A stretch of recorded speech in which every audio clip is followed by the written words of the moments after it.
Hello बच्चा party, फिर से आपका स्वागत है एक नए लेक्चर में। आज के लेक्चर में हम लोग पढ़ने वाले हैं क्लास 12th एनसीईआरटी मैथमेटिक्स की एक्सरसाइज 5.1 के आगे के क्वेश्चंस। मतलब ऑलरेडी हम लोग क्वेश्चन नंबर 1 से लेकर के क्वेश्चन नंबर 20 तक डिस्कस कर चुके हैं पिछले वाले वीडियोस में। अगर आपने वो वीडियोस नहीं देखे हैं तो सबसे पहले आप जाइएगा डिस्क्रिप्शन बॉक्स में, वहां पर एक प्लेलिस्ट का लिंक दिया गया है। उस पर जैसे ही आप क्लिक करेंगे प्लेलिस्ट खुल के सामने आ जाएगी। वहां पर lecture number 1, lecture number 2, lecture number 3 serial से आपको लेक्चर्स मिल जाएंगे और आप वहां पर सीरियल से देख सकते हैं। ठीक है, आज हम लोग क्वेश्चन नंबर 20 से आगे मतलब 21 से स्टार्ट करने वाले हैं। क्वेश्चंस आगे के हम लोग सॉल्व करेंगे। एक बात मैं जरूर आपसे कहूंगा कि अगर आप हमसे लगातार पढ़ते रहेंगे, रेगुलरली जो भी वीडियोस आते रहेंगे आप देखते रहेंगे और मन लगा करके पढ़ते रहेंगे, तो आपको मैथ में किसी भी प्रकार की कोचिंग लेने की आवश्यकता नहीं पड़ेगी। ये मेरा आपसे वादा है। अगर आप हमारे साथ रहेंगे, आप हमारा साथ देंगे, तो हम आपका साथ देंगे और आपकी पूरी की पूरी मैथ बहुत अच्छी तरीके से मैं कंप्लीट कराने वाला हूं, समझाने वाला हूं। ठीक है, तो चलो आज की क्लास को हम शुरुआत करते हैं। और चैनल को सब्सक्राइब नहीं किया है तो सब्सक्राइब कर लीजिए, बेल आइकन को भी प्रेस करिए और साथ ही साथ में अपने दोस्तों को भी इस चैनल पर लेके आइए और शेयर कर दीजिए। ठीक है, चलो क्वेश्चन नंबर 21 की अगर हम बात करें भैया, ये एक्सरसाइज कौन सी है? मैंने बताया एक्सरसाइज भैया है 5.1 और क्वेश्चन नंबर हम लोग देखेंगे 21। ओके, क्वेश्चन नंबर 21 के पहले एक निर्देश दिया गया है। क्या लिखा है? उसने बताया निम्नलिखित फलनों के सांतत्य पर विचार कीजिए। मतलब इसकी कंटिन्यूटी चेक करनी है कि ये फंक्शन कंटिन्यूअस फंक्शन है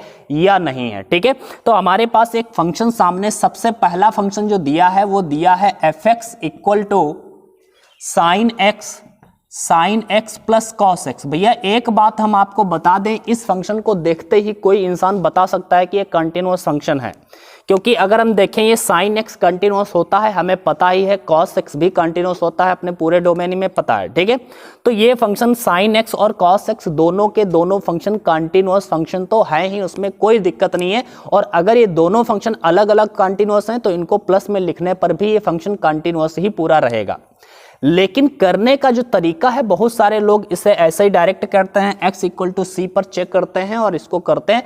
लेकिन मैं आपको बता दूं करने का तरीका जो अच्छा तरीका है वो है कि हम किसी भी ट्रिग्नोमेट्री फंक्शन में अगर हम किसी भी मतलब कंटिन्यूटी चेक करते हैं तो सबसे पहले उसे किसी एक ट्रिग्नोमेट्री फंक्शन में चेंज कर लेना चाहिए। ठीक है, तो हम वही काम करेंगे और अच्छी तरीके से सॉल्व करेंगे, जो आपका कोई भी गलत सवाल नहीं कह सकता। ठीक है, अब ध्यान से देखिए हम यहां पर क्या करने वाले हैं। जब भी आपको इस प्रकार की पोजीशन दिखे, मैं आपको फिर से बता देता हूं भैया, ध्यान से देखना। आपको कभी भी बहुत जगह जब आप कैलकुलस पढ़ रहे होंगे, मतलब क्या कहते हैं, इंटीग्रल पढ़ रहे होंगे, तब भी आपको ये बात जरूरत पड़ेगी कई जगह पर, तो आप ध्यान से इसको समझिएगा। A sine theta plus B sine theta B cos theta, अगर इस प्रकार का कभी भी आपको इक्वेशन या फंक्शन दिखेगा, भैया मार्कर क्यों गिर रहे हो यार, कोई नाराजगी? Okay, A sine theta plus B cos theta, इस प्रकार का जब भी आपको फंक्शन दिखे तो आप इसमें क्या कर सकते हैं, इसमें आप गुणा और भाग करेंगे। किससे गुणा भाग करना है बस ये ध्यान से देखना भैया, रूट ए स्क्वायर प्लस बी स्क्वायर से गुणा भी करिए, भाग भी करिए, जिससे आपका एक सिस्टम तैयार हो जाएगा। अभी हम लोग इसमें देखने वाले हैं और बहुत सारे क्वेश्चंस आगे आपको मिलेंगे तब भी आप देखेंगे। ठीक है, यहां पर भैया प्लस हो या माइनस हो तब हमेशा हमें ये कंडीशन लगानी है, मतलब इससे गुणा या भाग करना है। ठीक है, अब जरा ध्यान से देखिए, साइन एक्स है, कॉस एक्स है, यहां पर ए का मतलब एक है, बी का मतलब एक है। ठीक है, तो ए और बी अगर एक एक है तो हम किससे गुणा भाग करें, एक का स्क्वायर एक, एक का स्क्वायर एक, रूट 2 से इसमें हम गुणा भाग कर लें तो कोई दिक्कत नहीं होगा भैया, ये सीख लीजिए। ठीक है, ध्यान से देखिए, ये क्या बनेगा, एफ एक्स इक्वल टू, हम इसको क्या लिख सकते हैं, तो इसको हम लिख सकते हैं रूट 2 से गुणा करेंगे sign X plus cos x को और रूट 2 से भाग भी करेंगे। भैया रूट 2 से जब भाग किया है तो इसको हम इस तरह से भी लिखेंगे, ध्यान से देखिएगा जरा, इस तरह से लिखेंगे sine X into 1 by root 2 plus cos X into 1 by root 2। Okay, ये कर दिया। एफ एक्स इक्वल टू, हम इसको क्या लिख सकते हैं, रूट 2 लिखेंगे आप। ठीक है, इसके बाद में ध्यान से देखिएगा, ये बन जाएगा एक sign X into cos pi by 4, इसको लिख सकते हो कि नहीं भैया, cos पाई बाई 4 मतलब cos 45 होता है, cos 45 का मान 1/√2 होता है। आप अब सोच रहे होंगे भैया ये साइन 45 का भी तो मान होता है, तो हम साइन 45 यहाँ पर साइन पाई बाई 4 भी लिख सकते हैं। बिल्कुल लिख सकते हो, आपकी मर्जी, आप जो लिखना चाहो। हमने यहाँ पर कॉस लिख लिया, आप साइन लिख ले, कोई दिक्कत नहीं है। आंसर दोनों से सेम ही आने वाला है, एक ही चीज आएगा, ठीक है। यहाँ पर क्या कर देंगे, cos x इंटू में 1/√2, ये क्या बन जाएगा भैया, साइन पाई बाई 4। ओके, आपकी मर्जी है, आप जैसे लिखेंगे, जिसका सूत्र बनाना चाहते हैं उसका बनाइएगा।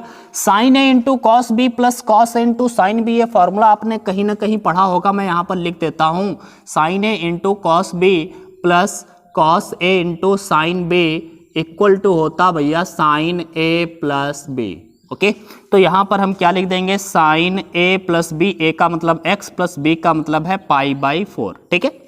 अब ये ट्रिग्नोमेट्री फंक्शन जो पहले साइन एक्स और कॉस एक्स दो फॉर्म में था, दो ट्रिग्नोमेट्री के रूप में था, अब हम देख पा रहे हैं केवल इसमें साइन बचा है, कॉस गायब हो चुका है।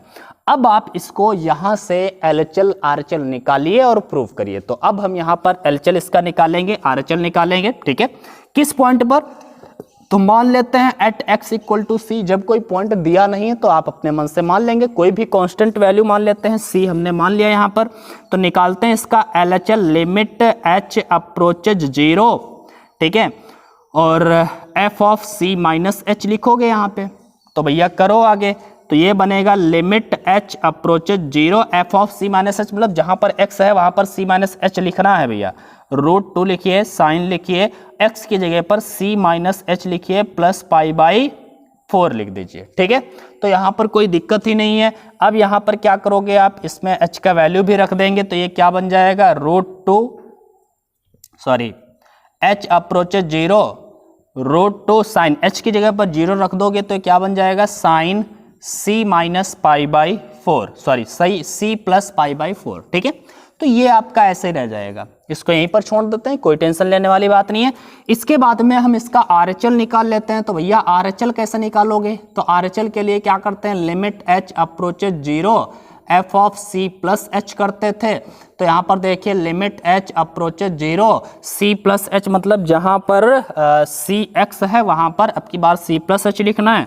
तो यहाँ पर लिख दीजिएगा √2 साइन, ये फंक्शन कहाँ गया, ये है, x की जगह पर c प्लस h और प्लस में पाई बाई 4, ओके, ये लिख दिया। h की जगह पर अब 0 आप लिखिए, तो ये बनेगा √2 साइन c, 0 हो जाएगा तो प्लस पाई बाई 4 ही बचेगा। हम देख रहे हैं एलएचएल और आपका आरएचएल दोनों इक्वल आया है। यहाँ पर देखो, जब हमने h का वैल्यू रख दिया था तो अब भी हम लिमिट लगाए हुए हैं, गलती किया है मैंने, कोई बात नहीं है, समझते हो आप, नहीं रखा था यार यहाँ पे, अभी यहाँ पे कहाँ रखा था, ठीक है, यहाँ पे रखा है, तो यहाँ पे अभी हमको नहीं लगाना चाहिए था, ठीक है। तो ये हमारा देखो एलएचएल और आरएचएल दोनों इक्वल आ रहा है, इसका मतलब है x इक्वल टू c पर ये फंक्शन कंटिन्यूअस है, मतलब अपने पूरे डोमेन में कंटिन्यूअस होगा, ठीक है। इसी प्रकार से भैया b वाला जो इसका है, b वाला पार्ट ध्यान से देखिए, इसी में करेक्शन कर रहा हूं मैं, आप इसका स्क्रीनशॉट लीजिए, मैं आगे बढ़ता हूं। b वाले में क्या है, sine x minus cos x, okay, क्या अंतर होगा, बस यही अंतर होगा, भाग इसी से करना है भैया, यही अंतर होगा, माइनस कर देना है, यही अंतर होगा। ये sign A into cos B plus यहाँ पर माइनस होगा, तो ये साइन ए माइनस बी का सूत्र हो जाएगा।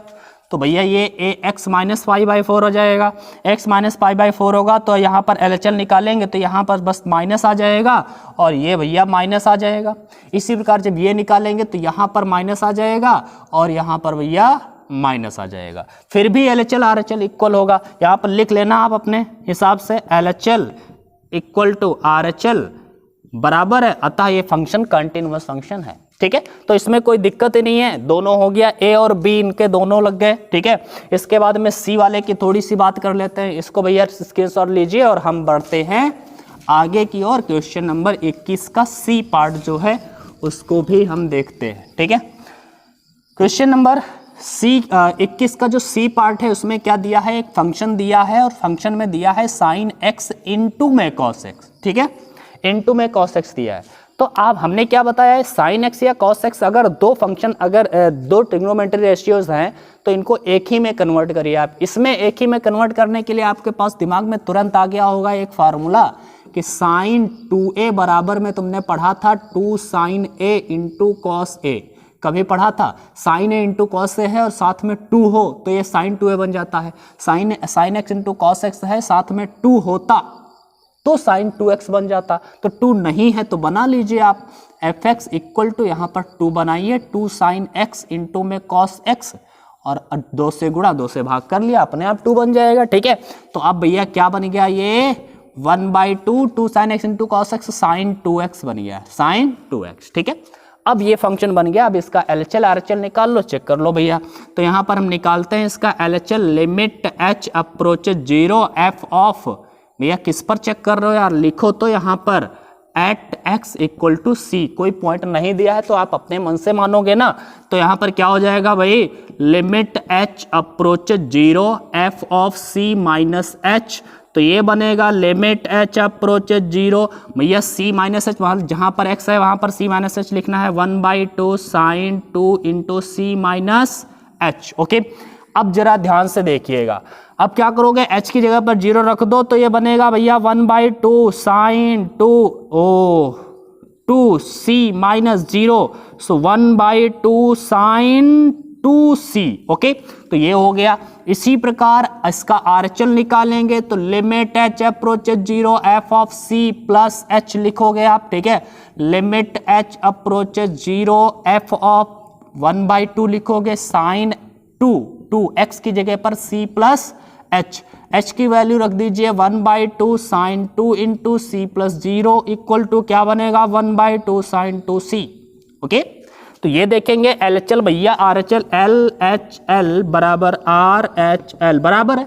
अब चाहे तो फंक्शन का भी वैल्यू वहां पर निकाल लिया करें, f ऑफ c निकाल के देखेंगे, तीनों इक्वल आएगा, आप निकाल लीजिए f ऑफ c निकालिए। ठीक है, जहां पर x है वहां पर c रख दो फंक्शन में, ये फंक्शन है या फिर ये फंक्शन हमने बदल लिया था इसको। ठीक है, 1/2 साइन 2c। ओके, तो आना तो वही है यार। ठीक है, तो LHL RHL अगर इक्वल आता है तो f ऑफ c इक्वल आ ही जाता है, उसमें कोई टेंशन वाली बात है नहीं। तो याद रखना ये भैया LHL RHL और f ऑफ c मतलब अगर इक्वल आया है तो फंक्शन कंटिन्यूअस होगा। तो ये फंक्शन पूरे डोमेन में अपने कंटिन्यूअस है।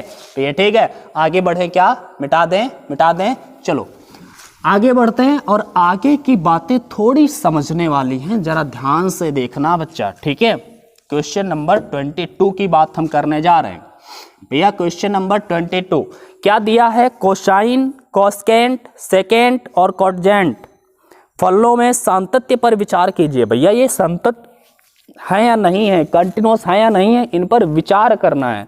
तो हम विचार करेंगे, टेंशन नहीं लेने का। हम कैसे करेंगे, सबसे पहले कोसाइन पर विचार करना है भैया। किस पर, कोसाइन। देखो कौन कौन से क्वेश्चन दिए हैं, ध्यान से देखो। कोसाइन दिया है, ठीक है, कोसेकेंट दिया है, ओके, कोसेकेंट दिया है, सेकेंट दिया है, और क्या दिया है, कॉटेंजेंट दिया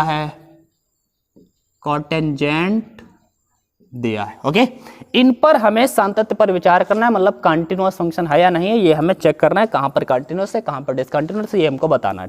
ध्यान से देखिए, कोसाइन फंक्शन की पहले वाले फंक्शन की अगर हम बात करें, cosine f of x equal to, cosine को हम फंक्शन के रूप में cos x लिखते हैं, ट्रिग्नोमेट्री रेशियो के रूप में, ठीक है। तो कोसाइन को हम लोग क्या लिखेंगे, cos x। अब ये कंटिन्यूअस है या नहीं है तो हमको पता है कंटिन्यूअस है, लेकिन हम लोग अगर प्रूफ करें तो कैसे करेंगे भैया, इसका LHL निकालो। LHL कैसे निकालोगे, limit h approaches 0 f of c minus h at c पर हम चेक कर रहे हैं, ठीक है। अब ये भैया क्या हो जाएगा, limit h approaches 0 cos c minus h, और ये बन जाएगा भैया h की जगह पर 0 रखने पर cos c minus 0 equal to cos c, okay. Again जब आप RHL निकालोगे तो क्या होगा, limit h approaches 0 f of c plus h होगा भैया, तो ये बनेगा लिमिट h अप्रोचेज 0, ठीक है, और cos x की जगह पर c प्लस h लिखोगे, h की जगह पर 0 रखोगे तो क्या आएगा, cos c plus 0 equal to cos c, okay. तो भैया RHL LHL दोनों बराबर आया, इसका मतलब है ये फंक्शन कंटिन्यूअस फंक्शन है, ठीक है, अपने पूरे डोमेन में ये कंटिन्यूअस होगा। अब जरा ध्यान से देखना दूसरे वाले क्वेश्चन से, इसका सेकंड पार्ट जो है दूसरा, ट्रिग्नोमेट्री रेशियो दिया कोसेकेंट। कोसेकेंट को हम फंक्शन के रूप में क्या लिखते हैं, कोसेक, क्या लिखते हैं, कोसेक x, ओके। अब cosec x कंटिन्यूस है या नहीं है।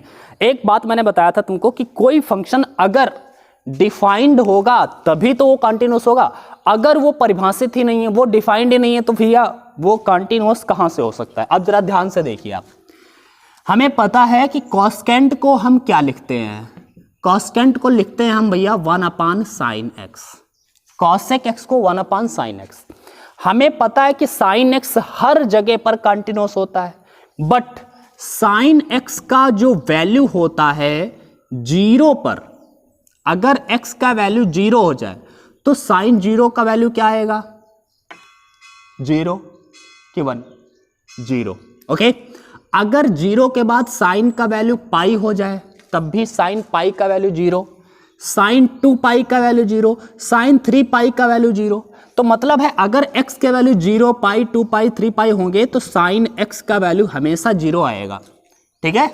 और जब 0 आएगा तो इसका हम ऐसे कह सकते हैं कि ये डॉट डॉट डॉट डॉट कितने लिखेंगे, तो हम कह सकते हैं n पाई। n का मतलब है 0 1 2 3 रखते जाइए, 0 रख देंगे 0, 1 रख देंगे 1 पाई, 2 रख देंगे 2 पाई, 3 रख देंगे 3 पाई, इन सब पर साइन का वैल्यू 0 आएगा भैया, ठीक है। तो अगर साइन का वैल्यू 0 आ रहा है और भैया साइन का वैल्यू 0 आ गया तो यहां पर क्या लिखोगे 1/0, 1/0 तो भैया अपरिभाषित होता है, परिभाषित ही नहीं रहता है, ये अपरिभाषित है। और जो फंक्शन परिभाषित ही नहीं है वो कंटिन्यूअस कहां से होगा। इसका मतलब है कि ये फंक्शन कंटिन्यूअस तो होगा, cosec x हर जगह पर कंटिन्यूअस होगा, बट कहां पर डिसकंटिन्यूअस होगा, जहां पर sin x का वैल्यू 0 आ जाएगा। sin x का वैल्यू 0 कहां पर आता है, 0 पाई 2 पाई 3 पाई 4 पाई 6 पाई 7 पाई डॉट डॉट डॉट, मतलब n पाई पर। तो x equal to n pi पर ये फंक्शन कंटिन्यूअस नहीं होगा, क्योंकि यहां पर तो परिभाषित ही नहीं है, इसके अलावा हर जगह पर कंटिन्यूअस होगा। तो हम कह सकते हैं function fx is discontinuous at x equal to n pi. n pi पर यह डिसकंटिन्यूअस होगा, जहां n का मतलब 0 1 2 3 डॉट डॉट डॉट रख दे तो वैल्यू वही आएंगे, ठीक है।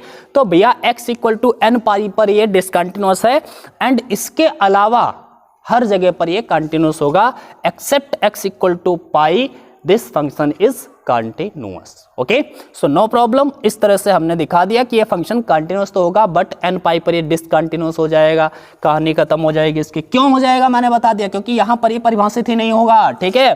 तो ये हमने दूसरा बता दिया। अब हम आगे चलते हैं, तीसरे की कहानी देखते हैं भैया। बिल्कुल सेम इसी प्रकार की कहानी है, ठीक है, ध्यान से देखना।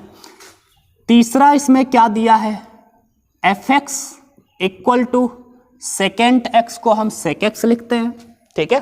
तो sec x को हम अगर करें तो इसको हम क्या लिखते हैं, sec x इक्वल टू क्या हो जाता भैया 1/cos x।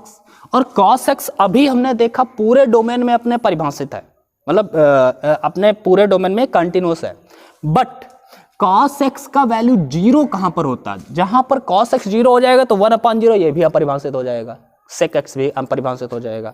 इसका मतलब है cos x को 0 ढूंढना है, cos x 0 कहां पर होता है, बस वहां पर ये डिसकंटिन्यूअस हो जाएगा, ठीक है। तो हमें पता है अगर x का वैल्यू π/2 रख दो, 90 cos 90, तो क्या होता है 0 होता है cos 90, ठीक है। 3 π/2 रख दो, 0 होता भैया। 5 π/2 रख दो, 0 होता है ना।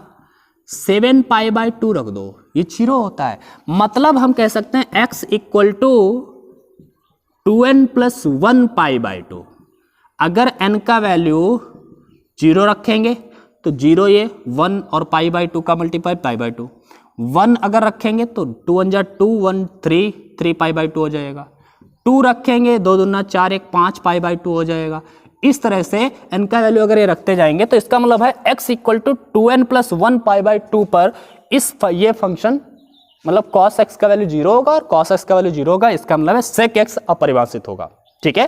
तो इसका मतलब है कि ये फंक्शन जो अपरिभाषित हो जाएगा किस पॉइंट पर, मैंने यहां पर लिखा नहीं है डिसकंटिन्यूटी का कारण, यहां पर लिख देना कि function is undefined at X equal to 2n plus 1 pi by 2, वहां पर लिख देना n पाई पर, x equal to n pi. Okay, यहां पर मैं ऐसे लिख देता हूं, function is undefined at x equal to 2n plus 1 pi by 2, मतलब 2n प्लस पाई बाई 2 पर फंक्शन जो है अनडिफाइंड है, मतलब अपरिभाषित है। So that fx is discontinuous at x equal to 2n plus 1 pi by 2, इसका इसलिए function x equal to 2n plus pi by 2 पर डिसकंटिन्यूस होगा, मतलब असंतत होगा। ठीक है, बात क्लियर है, समझ गए ना, कंटिन्यूस नहीं होगा। तो ये मेरे ख्याल से तीनों आप बात समझ चुके हैं। इसके बाद में बच्चा भैया कॉर्जेंट की कहानी करते हैं और उसके बाद में काम खत्म करते हैं, इसको मिटा दें। ओके, तो यहां पर अब इसका चौथा पार्ट क्या है भैया, fx जो है वो है cot theta, cot x। Okay, cotangent को हम लोग क्या बोलेंगे, cot x। Okay, cot x क्या भैया, cot x को हम क्या लिखते हैं, हमें पता है, cot x को लिखते हैं cos x अपान sin x, cos x अपान sin x। भैया cos x तो कंटिन्यूस होता है, ऊपर है तो उससे कोई लेने देना नहीं है, ऊपर अगर जीरो भी आ जाएगा तब भी वो परिभाषित ही होगा। लेकिन अगर दिक्कत तब होती है जब नीचे जीरो आ जाता है, बटे में अगर जीरो आया तो वो अपरिभाषित हो जाता है, समझ पा रहे हैं ना। इसका मतलब है साइन एक्स जहां जहां पर जीरो होगा वहां पर कॉट एक्स भी अपरिभाषित हो जाएगा, अनडिफाइंड हो जाएगा, और उस पॉइंट पर ये कॉट एक्स भी क्या हो जाएगा, कंटिन्यूअस नहीं रहेगा। बात क्लियर है ना। तो हम यहां पर हम देख चुके हैं कि साइन एक्स कहां पर डिसकंटिन्यूअस होता है, मतलब साइन एक्स कहां पर जीरो होता है, n पाई पर, अभी मैंने यहां पे लिखा था n पाई पर। ठीक है, तो हम यहां पर लिख देंगे function is undefined at x equal to n pi पर ये फंक्शन अनडिफाइंड होगा। ठीक है, so that fx is discontinuous at x equal to n pi, मतलब फंक्शन जो है x equal to n pi पर डिसकंटिन्यूअस होगा। बात क्लियर है ना।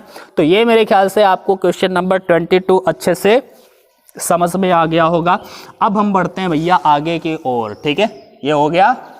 ओके, क्वेश्चन नंबर 22 के बाद आता है 23। यार इसमें बड़ा समय लग गया, कोई बात नहीं है यार, ठीक है, हम लोग लगाएंगे। f के सभी असांतत्य बिंदुओं को ज्ञात कीजिए जहां दुनियादारी दिया है। ठीक है, असांतत्य बिंदु को ज्ञात करना। अच्छा, एक बात मैं दो फार्मूले लिखवा देता हूं, ये अभी इसमें दिख रहा है और जरूरत भी पड़ता है, याद रखना। Limit x approaches 0 sine x upon x equal to हमेशा 1 होता है। साथ ही साथ में लिखवा देता हूं, कभी जरूरत पड़ जाए शायद। x approaches 0 tan x upon x भी 1 होता है। ओके, तो ये दोनों फार्मूले याद रखिएगा, डोंट वरी। ठीक है, अब आगे आइए आप देखिए, f के असांतत्य बिंदुओं को याद करना है, मतलब हमें बताना है कहां पर ये डिसकंटिन्यूअस है। ठीक है, अगर देखो असांतत्य बिंदु हमें दूर से समझ में आ जाते हैं यार, कैसे, जरा लिखते हैं और आपको समझाते हैं। फंक्शन डिफाइंड दिया है भैया, कहां, देखो एक ऐसे फंक्शन दिया है sine x upon x if x is less than 0, okay, x plus 1 if x is greater than or equal to 0, वो नहीं है 0। ठीक है, तो इसका हमें पता है कि x इज इक्वल टू 0 पर ही अपनी डिफिनेशन चेंज कर रहा है। इसका मतलब ये फंक्शन अगर x इक्वल टू 0 पर ही हो सकता है कि ये डिसकंटिन्यूअस हो, अदरवाइज हर जगह पर तो वो कंटिन्यूअस होगा ही होगा, बस 0 पर ही चेक करने की आवश्यकता है, चेक करते हैं। ठीक है, कहां पर चेक करना है, एट x इक्वल टू 0। इसका LHL निकालिए आप, निकाल तो लेंगे ही आप, कर तो लेंगे ही आप, इतना हलवा हो गया है ये सवाल यार, 1000 बार हमने आपको इस प्रकार के सवाल बताए हैं, अब आपको बताने की आवश्यकता नहीं है। 0 माइनस मतलब 0 से कम के लिए फंक्शन है भैया साइन x की जगह पर क्या लिखोगे, 0 माइनस h अपान में 0 माइनस h। ओके, हाँ, तो ये क्या बनेगा भाई बताओ जरा, limit h approaches 0 sine of minus h भैया, माइनस h और अपान में माइनस h। ऐसा ही कुछ, ठीक है। अब आप बताओ sine minus theta minus sine theta ही होता है, तो माइनस साइन एच आएगा और माइनस का एच माइनस माइनस खत्म हो जाएगा, तो ये बनेगा भैया limit H approaches 0 sine H upon H. अभी देखा sine X approaches 0 sine X upon X equal to 1 होता है, तो इसको भी हम क्या, हम 1 नहीं लिख सकते हैं क्या, बिल्कुल सेम ही तो है, एच में है ये बस, ठीक है। तो इसका एलएचएल आ गया भैया, आरएचएल निकालो जरा। आरएचएल कैसे निकाला जाता है, limit H approaches 0 F of 0 plus H लिखेंगे आप, तो भैया लिखो एफ ऑफ 0, 0 से अधिक के लिए फंक्शन भैया बदल गया है, एक्स की जगह पर लिखना है 0 प्लस एच प्लस में 1, तो यहाँ पर आ जाएगा भैया लिमिट रख दो h की जगह पर 0, तो 0 प्लस 1 इक्वल टू 1, ठीक है। LHL LHL RHL दोनों बराबर आया, तीनों बराबर करना है तो f ऑफ 0 भी निकाल लेना, f ऑफ 0 निकालोगे इक्वल के लिए यहाँ पर 0 रख दोगे, x की जगह पर आ जाएगा 1, ठीक है। तीनों इक्वल हैं, अतः फंक्शन कंटिन्यूअस होगा ये हर जगह पर। और इसने पूछा था असांतत्य बिंदुओं को ज्ञात कीजिए, तो लिख देंगे there is no point for discontinuity, यहाँ पर कोई डिसकंटिन्यूटी का पॉइंट नहीं, असांतत्य का कोई बिंदु उपलब्ध नहीं है। क्या लिखेंगे, there is no point of discontinuity, यार लिख लोगे, ठीक है। आगे हम आगे बढ़े, क्वेश्चन नंबर 13 हो चुका है, बस नोट करिए, स्क्रीनशॉट लीजिए, हम बढ़ते हैं आगे, ठीक है। चलो आगे बढ़ते हैं भैया, क्वेश्चन नंबर 24 की बात करते हैं। 24 में क्या बताया गया, देखो निर्धारित कीजिए कि फलन fx और fx भैया कुछ ऐसे दिया है, क्या है, एक्स स्क्वायर इंटू में sine of 1 minus 1 upon X if x is not equal to 0 and 0 if x is equal to 0। x 0 के बराबर है तब ये 0 के बराबर नहीं है, कम हो या ज़्यादा हो, बस बराबर ना हो, तो ये मतलब LHL के लिए भी यही फंक्शन, RHL के लिए भी यही फंक्शन, दोनों के लिए सेम फंक्शन है, इसका मतलब ये देख लेते हैं, ठीक है। LHL निकालते हैं, limit h approaches 0, okay, h approaches 0 f of 0 minus H, भैया 0 पर तो चेक करना है यार, ठीक है। सो लिमिट h अप्रोचेज 0, छोटे के लिए भी यही, बड़े के लिए भी यही, तो यहाँ पर 0 माइनस एच का whole square sine of 1 upon 0 minus H, जहाँ पर x होता है बस वहाँ पर 0 रखना होता है, भैया यहाँ पर आप रख दो, फिर रख दो, तो 0 माइनस 0 का स्क्वायर साइन ऑफ 1 अपॉन 0, ठीक है। तो ये 0 का स्क्वायर तो 0 और साइन 1 अपॉन 0 इन्फानाइट, तो ये तो भैया हो गया 0 पूरा, क्या हो गया 0। अच्छा यहाँ पर इन्फानाइट आया, लेकिन इन्फानाइट की जब 0 किससे मल्टीप्लाई होगी तो वो 0 हो जाना है, 0 जिसके पास मतलब क्या कहते हैं यार, 0 के साथ जो टक्कर लेगा वो 0 हो जाएगा ना, समझ गए ना, बहुत पावरफुल है। इसके बाद में RHL की बात कर लेते हैं जरा, RHL ये भी यार ऐसा ही होगा। अब तुम सोच रहोगे फालतू तुम देख रहे हैं इनको, भैया पढ़ते रहो, कोई बात नहीं है, बस सपोर्ट करते रहिए हमें, ठीक है। सपोर्ट करिए, शेयर करिए, लाइक करिए, कमेंट करिए और शेयर करिए, अपने दोस्तों के साथ लेके आइए, उनको भी इस चैनल पर कहिए, वो यहाँ पर अच्छे से पढ़ाई कर सकते हैं यार, मैथमेटिक्स के किसी भी कोचिंग की आवश्यकता नहीं है, बस यहाँ पर पढ़िए, ठीक है। ध्यान से देखो भाई, RHL के लिए फंक्शन तो यही रहेगा भाई, तो फंक्शन तो यही रखेंगे, ठीक है। 0 प्लस एच का होल स्क्वायर इंटू में साइन 1 अपान 0 प्लस एच, ओके, यहाँ पर रख देंगे 0 प्लस 0 का होल स्क्वायर इंटू में साइन 1 अपान 0, ठीक है। तो ये भैया 0 इंटू साइन इन्फानाइट, यहाँ पर फिर भी होगा 0। LHL RHL इक्वल है और f ऑफ 0 आप निकालोगे तो डायरेक्ट 0 दिया ही है, ठीक है। तो इसका मतलब है ये फंक्शन कैसा है, कंटिन्यूअस है, हर जगह पर 0 पर है तो हर जगह पर होगा फिर ये, ठीक है। क्योंकि अगर डिसकंटिन्यूअस होता तो 0 पर ही होता, इसके अलावा कहीं पर हो ही नहीं सकता डिसकंटिन्यूअस। इसका मतलब है कि फंक्शन हर जगह पर कंटिन्यूअस है, और अगर हर जगह पर कंटिन्यूअस है तो आप क्या बोलोगे, there is no point for discontinuity, यहाँ पर डिसकंटिन्यूटी का कोई पॉइंट नहीं है, असांतत्यता का कोई बिंदु नहीं है, लिख लेना, मैं नहीं लिखने वाला, ठीक है। 24 हो चुका है, अब हम चलते हैं 25 की ओर, ओके, 25 की ओर, ओके। 25 की ओर चले तो 25 में क्या बताया गया है जरा ध्यान से देखिए भाई, ठीक है। f के सातत्य की जांच कीजिए, जहां f निम्नलिखित प्रकार से परिभाषित है भैया, fx इक्वल टू कैसे परिभाषित है, तो दिया है यहां पर sine x minus cos x, okay, if x is not equal to 0, okay, -1 if x is equal to 0।